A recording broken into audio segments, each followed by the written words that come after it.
Baru-baru ini Brigade Al-Qassam merilis sebuah video yang ramai beredar di media sosial Telegram pada Kamis 25 Januari 2024. Dalam cuplikan video tersebut menampilkan adegan yang diperoleh dari kamera tentara IDF.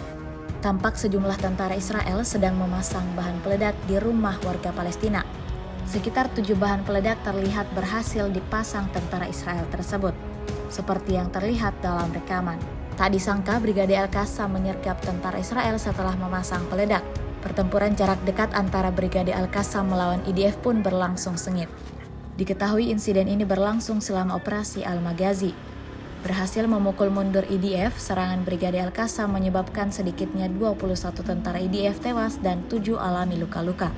Hingga video ini beredar, beragam komentar dituliskan warganet.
Download Tribun X sekarang, menghadirkan lokal menjadi Indonesia.